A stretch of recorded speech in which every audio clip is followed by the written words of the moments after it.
She did a whole show on how to, you can probably look it up on YouTube somewhere, on how to have a podcast in a suitcase. Podcast in a suitcase. Oh, I got to check that out. So it was my first year coming to Manifest, and I needed something to be able to record with. Yes, yeah. And I'm a one-woman show, so I have to be able to record everything myself and, get all that content. And I had a almost like a carry-on suitcase. Yeah. And I built the whole kit inside so that when you open up the case, the camera was ready, the lighting was ready. Ricky, you're fired. That's our camera guy. Sorry, Ricky. No, I mean, obviously it wasn't as good of a setup like this, but when you're a one-person show, you got to be able to make do. And so recently, this year, this is my first time testing it out, I have condensed it now from a carry-on suitcase into a case that's probably about 1.5 feet, 2 feet wide. Wow. And so now all of, I use a couple different iPhones. Of course, I know I'm sacrilegious when we have these nice cameras around here to say that. No, that's fine. But yeah, little Rode mics and 2 iPhones and, got smaller tripods. Everything I was very much like space saving appropriate. And so now it's really small. It fits right into my backpack. And if I need to record a pod, I can open it up right now and start. That's awesome. You got to show me that setup later. Heck I yeah, think I that's will. really cool. Yeah. So if somebody wanted to, to join the world of podcasting and you had to give them a tip on how to do a startup, you don't have to start with these fancy ones that No. Ricky has. No, You shouldn't. don't have to. No, I didn't start with these. I mean, no. Yeah. No, you have. What would what did the first version cost? And what do you think this version costs that you're traveling with now? I love this question because I'm a co-founder of a group called Jack's Podcasters United in North Florida. And so we help podcasters get started. And one of the biggest fears is the fear of equipment. Also the fear of perfection. Is this good enough to post? Yeah. But not the fear all of us have the lighting that she has at her house with the purple behind her. She's got a cool setup. that did not start there though. I started in front of a good mirror and great lighting. But that's where I started. And so you really have to focus on, crawling before you walk and taking those steps. Because the last thing you want to do is spend $1,000 or more on new equipment, new gear. And then the podcast doesn't last for forever. The overwhelming majority of podcasts never make it past 10 episodes. Yeah. And so if you're going to invest all of that because you're fearful that you don't have the best equipment, just worry about the content first. Record with your iPhone. Get a $20 lapel microphone from Amazon, plug it right into your phone, and then you can start recording. And, similar to the advice that Mr. Beast gives out, make 100 shows, make 100 podcasts, make 100 videos. And by the time you've made 100 of them, you will have learned most of the things that you need to learn to continue that journey. So it's really about avoiding the fear of equipment, avoiding the fear of perfection, and just keep hitting publish. I've heard another person say that one of the keys to it is to be consistent. So, for example, if you tell me you're going to have a podcast every Thursday at noon, don't be spotty and not show up one Thursday, because if you want to get that base going, the consistency has to be there. Correct? Exactly. The consistency definitely has to be there. And I think for a lot of folks, they struggle with balancing creating content in addition to a full-time job. Yes. And so in that instance, I say batch it.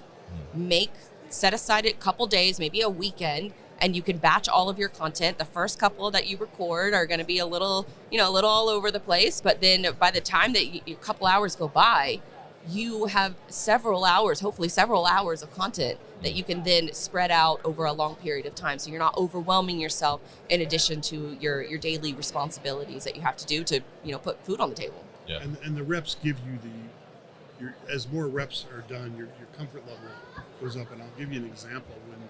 When Jimmy Fallon first took over the Tonight Show, you wouldn't think this because he came from stand-up and he came from SNL. But he was nervous. You could see that in those first few episodes. Of course, now he's just natural. Natural, and it's so amazing at what he does. But speaking of amazing, this lady here with her podcast, so natural. And so brought you in here to gas you up. Yeah, I appreciate it. Thank you. The check is in the mail. Right?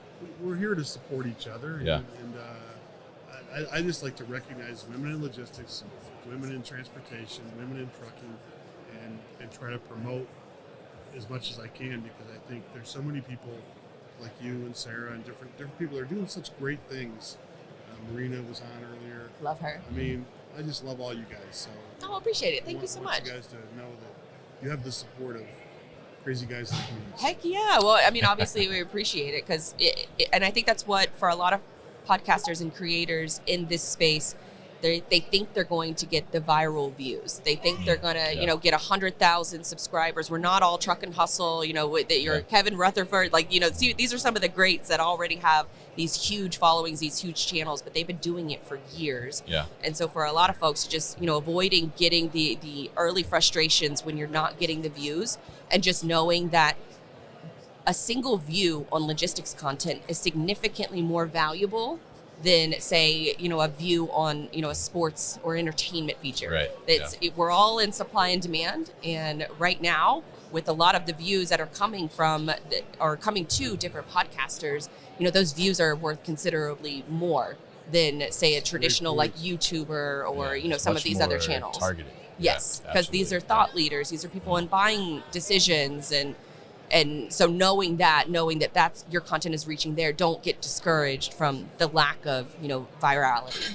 But you see me post some things here and there, and sometimes you throw a dud out there and you get 5 likes or whatever, but you learn from it. You can't help but look at that, and you call it vanity metrics or whatever you want to call it, but you keep an eye on which ones really you're like, oh man, that one. You got to find one that's good, that touches a nerve and whatnot. One of my biggest posts ever was it was a simple thing when gas prices were high and people complaining about that. I took a picture of 6 people in line at Starbucks, and I said, they don't mind paying $7.80 for 1 cup of coffee, but they don't want to pay $5 for a gallon of gas. Because there's so many sides on that blew up, and it's like, okay, got a little something going here. Some You people stoke the fire there. Throw a grenade and just watch it burn. I just like watching that. So. Do you find that with some of your posts that oh my God, that you get one that hits home with some people, and it also may even be one where people kind of pick sides. Well, I'll tell you, one of my first lessons in content and the fact that you should just let her rip is when I was covering, I had a sports entertainment blog, and I was doing this enormous research on how many executives or female executives work at NFL teams. I looked at the websites of every single NFL team, and I counted how many women were working and what roles that they were working in. Is this a good number or a bad number? It was a growing number. I mean, I also did this like 15 years ago. Okay. So I thought that this was going to be the piece of content that took me to the next level. Yeah. It fell completely flat. Yeah. The posts that beat it out overwhelmingly, like over a 6-month period, was a cats with lightsabers post. Consistently. Yeah. I spent 10 minutes on one of them, and I spent hours on the other one. Yeah. And, you could argue that maybe one gave me more credibility than the other. I think that's definitely fair to say. But it's also a lesson in content creation. Give people what they want and try to do more of it. And whatever gets conversations going, like comments, shares, reposts, things like that, paying attention to all of those things, I think helps a ton. It helps you with the reps get better. Oh yeah, I love reposts. Is good because if you talk about the algorithms and whatnot, and I don't know anything about that stuff, but I imagine it works where if you repost it, now I got your people too, or if you like it even, it kind of, it's a crossover visibility. And I'll just give you a quick example of how I see that. And you can look at LinkedIn, because I'm a big LinkedIn guy. That's the only thing I'm on. Is you look at your profile views, and sometimes you look at it and be like, oh, down 27% in red, Because I've been doing a lot of stuff lately, I looked at it this morning, up 84%, high five me. Heck yeah. You know what I mean? So I feel good about that, right? Heck yeah, you should.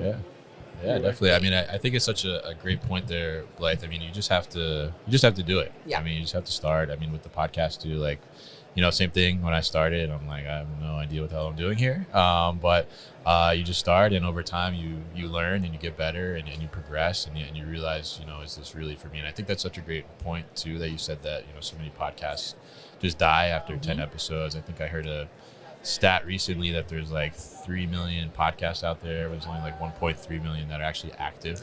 Yes. Actively posting, right? So I think it's such a great thing. And I'll say too, I'll plug us both. If you don't want to start a podcast, you could just sponsor ours, right? I mean, absolutely. Thankful for that. Because it is a lot of work. That's one thing that people think it's going to be easy. It's a lot of work. The editing, the distribution, the sponsorship fees are not cheap. Oh, Are we negotiating here on the live? Live on air. Let's do it. But we just talked about the views. The views are worth significantly more than any other channel. So, spend your marketing dollars wisely. Yeah. Good pitch. Good pitch. I aspire to you, and thank you. I talk to you a little bit with that stuff Yeah. because I think the other thing is, and I'm not a podcaster, but I think the other thing is, I think you talked about it a little bit, is if you feel like you have the itch or you want to do that or you've got something to say, take the leap. But just do you it. kind of got to own it. And I knew this guy when he was first starting out, and he was a little bit more shy and timid. He's a pro now. It's really good. Well, the podcast was actually a way for me to break out of my shell. Was it really? Step out of my comfort zone. Yeah. And now I'm good. outside. It's a great way to do it. Yeah. It's a great way to have conversations with people. Just audio, right? Yeah, I started just audio, and this year we've gone full on video one of with his everything. Early audio Yeah, guests. he was. I Yeah, like, okay, you want to talk to me? Fine. yeah. I don't even remember how that happened, but thankful it It was did. a mistake, I'm sure. But At this we've point, thankful. sort of been Yes, friends yeah. since then, and we're actually a sponsor. We do a lot in trade show logistics, and we sponsor the shipping of his booth. Oh, heck yeah. There, little sign over there. Keep it in the industry, you know. So, Exactly. Yeah. So, Blythe, I'm curious. I want to ask you because I know you focus a lot on the marketing side too of things. I mean, as you look at the show here, Manifest. I mean, who is killing it on the marketing? Who do you think? What really stands out to you? The Moonwalkers. Yes. The Shift Moonwalkers. Robotics, yeah. Yes. The fact that they have people quote unquote walking around with these Moonwalker shoes. And for folks who don't know, these Moonwalkers are kind of like shoe attachments, almost like an electronic Heelys, but significantly more advanced. AI data collection, all that good stuff. But they help cut. A typical I might be preaching to the choir, and I'm sure you know this, but a typical warehouse worker takes 30,000 steps in a day, and these Moonwalkers help reduce that by half. And so just thinking about it from the lens of like, for us, for a conference this week, we'll probably walk about 30,000 feet, is 30,000 steps over the course of the entire conference. These warehouse workers are doing that in a day. So if you can help cut that down, I think that significantly impacts your bottom line, your ROI. But all that to say that I learned all of that because I saw these guys walking around with these, Moonwalkers, walking around with the Moonwalkers, using them. And it, just really interested me. I went over to their booth. I tried them out. And now, they're going to be a guest on a future show. Did you walk in them? Was it easy to do? So the walking function, they were heavy when you were just walking. But they're not designed for you to just regular walk. Yes, they glide. And so it's almost like roller skating, but you have to almost train your brain not to think of it as roller skating. So the guy told me, like, don't look down, like look straight ahead, heel toe. And then after that, you can start to feel the movement that becomes a lot smoother. But you can very easily, like with a 1 foot movement, you can shut them off and like walk up some stairs in the warehouse or, walk down some stairs.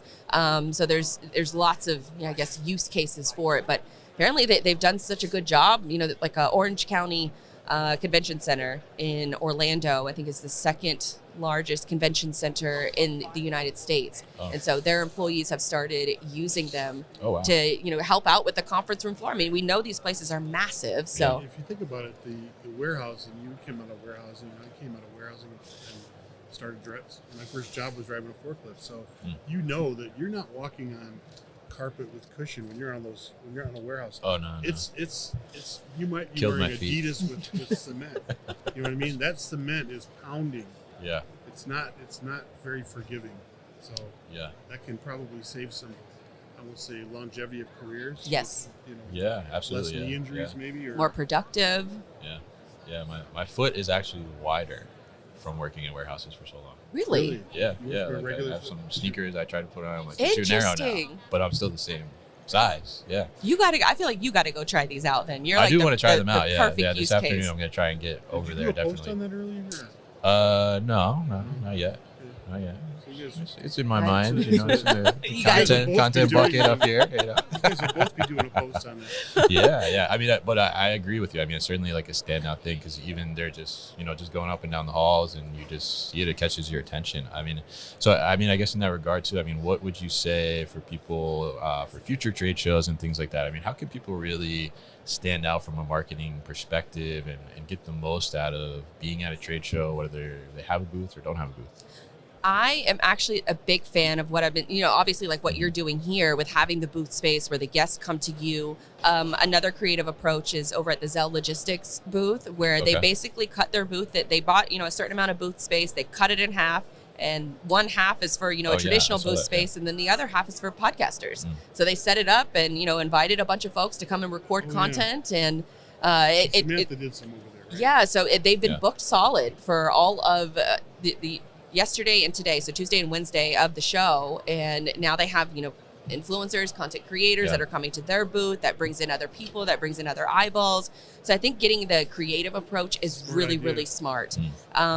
I would say, as far as like swag or anything like that, something small, something easy to take with you. I'm a fan of pens, like the Disney pen trading. Thank you. I don't know if I've given you one, but I will. I don't have a pen. I will. You'll get one. Have I given you one yet? I do have one. Okay, perfect. I just want to make sure. It's at home, but I love her logo. I've told her this before, but my family had a restaurant since 1939, and her pin looks like the sign from our restaurant, Louise's Restaurant in Terre Haute, Indiana. Shout out. It's closed now anyway. Oh, What's one of your other types of swag that you like to get or trade? I used to love cups. I don't want any more cups. You have too many cups now? I have already gotten a video because I come to conferences and I love the cups, like the Yeti style, Hydro Flask, style cups. I love them. Stanley? Yes, I have so many, and that's the thing. Like I am cupped out. I told myself. About socks and logistics? I do love socks. Another very easy to take with you item that's lightweight, that can fit in your suitcase. Wear that people are excited. Yes, I can wear this on the plane home. So I'm a big fan of smaller things that you can take with you. So socks, pins. A sock fan. So. But if you get socks or pins, make sure they're good quality. That's my review.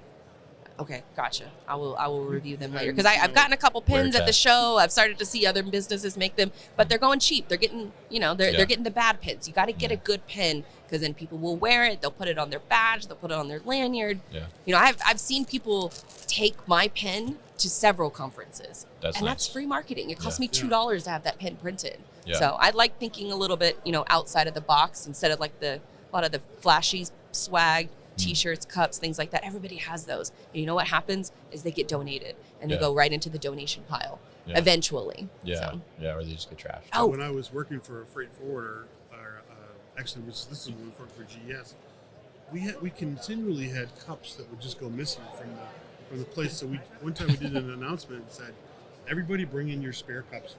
Everybody's got at least 5 to 6 that they don't really want, but they don't really want to throw away, but they still have. Yeah. Next thing you know, we were stocked up, so that was a good thing. Exactly. But you have some other big news that's happened in your life, and I wanted to point out that this beautiful girl is now engaged. Oh, I did see that. Yes, congratulations. I did. I got engaged back in August at the top of Pikes Peak, which is 14,000 beautiful. Feet above sea level, which has a 14,000 not square feet, but above sea level, whatever that measurement is. I'm from Florida. We are practically underwater in our state, so it was a different concept for me, but there was a logistics tie-in, because I had another great merch opportunity as a phone stand. Text Locate, friend of the show, Ryan Rogers. He gives everyone a phone stand, and that's what he used to record the engagement proposal. Cool. You got some free advertising. He did, because immediately you take your first picture after it happens, and he's my fiance's holding the phone stand in the photo. So Text Locate is forever ingrained into our memories. It's part of the wedding story. There you go. My mom and dad went on their honeymoon to Pikes Peak. Oh, nice. They met in Colorado, but that's where they went. I don't know what goes on in Pikes Peak. Well, it's the American song of America the Beautiful. That song was written about the drive up to Pikes Peak because it's so beautiful. Interesting, yeah. And so we didn't drive because that would give me too much anxiety. There's no railing on the side of these mountains. I do not want to do that. A train. We actually took a train up to the top. They do not let you, the maximum. So once you take the train up there, it's about an hour ride, and they only let you stay about 40 minutes at the top because they know that any longer than that, people will get sick on the train coming back down because the elevation sickness. Oh, wow. So we had 40 minutes. Yeah. So, think about the time frame of when we get off of the train and we go over to start taking pictures at the top, and he's like, okay, we need to go over here. He's rushing me. He's like crunch time. Yeah. Yeah. He's like, it's game time. Did you drop down on the knee? And so we walked out to try to get the, a good picture of the two of us together. And so it was, a complete surprise because he's setting up he always takes photos of me. So I just thought it was part of the normal spiel. But as soon as we did it, it was kind of cool moment. There's other people in the background kind of clapping for us, which was nice. And then we grabbed all of our stuff and ran to we had to run to the gift shop. Because they're really famous for donuts at the top of Pikes Peak. Oh, okay. So we had to. You had to light get and them. Fluffy. And they're delicious, but they also have a gift shop. Because of the elevation. I don't know. Well, they were. The clouds, the best donuts I've ever eaten. So, but they also have a swag store. So we kind of tag teamed it. He went and got the donuts. I went to the swag store, and I just went crazy because I'm like, well, how often do you get engaged at a place that has merch? Yeah. So look at all the merch. Already a great team and great partnership there, splitting up to cover all the bases. And I'm sure you have the donuts at the wedding, probably. Oh, right? that's smart. Right? Yeah. Middle of October. So we're looking, that's his task while I'm gone away from this conference is to find a spot because, I want to make sure he's included too. Yes, Jacksonville, but we'll probably go to St. Augustine. You don't know the sign up? Go Jags. Come on. I know. That's right. I know. All right. Was it weird to have the change from saying this is my boyfriend to this is my fiance? It did. I remember him introducing me for the first time to somebody new about a week after it happened. It was the first time he used the word. And I was like, oh, wow. It took me back for a second. Yeah, it's like a promotion. I was like, that sounds good. Say it again. Promotion. Yeah. So what I want you to do, since you're recently engaged, I want you to take these home for your fiance. Oh, thank you. And then I want you guys to do a picture. Put them on your feet. He's a sock aficionado. Put your feet so up he on will the love coffee this. table. Put both your feet up on the coffee table nice. and do a picture. I'll do that for you. Send it to me. I will. Or do a post. Well, we're talking about sponsorship dollars. So. Well, it starts with socks. Nice. Start from the socks and then you work your way up, right? Heck yeah. There you go. Crawl before you walk. Yeah. Central theme of today's show. Absolutely. So Blythe, thank you so much for stopping by. It's a pleasure to finally get you on the mic on our side of things. I know it was on your show, so I appreciate that. Oh, likewise. And we'll have to get you on for a longer talk as well, definitely. And yeah, thank you so much. I mean, where can people find all the things you do? You got the Brumleve Brands, Digital Dispatch, everything is logistics, of course. What's the best way to find all that? So Brumleve Brands is kind of like the holding company for any kind of wacky experiment that I want to do in my head, a new venture that I want to start. But Digital Dispatch is one of those. It's a freight management, or not freight management, but website management company. And then the podcast, Everything is Logistics. We just launched a new website for that over the weekend, just, getting it ready for Manifest. So everythingislogistics.com if you want to check out more of my content.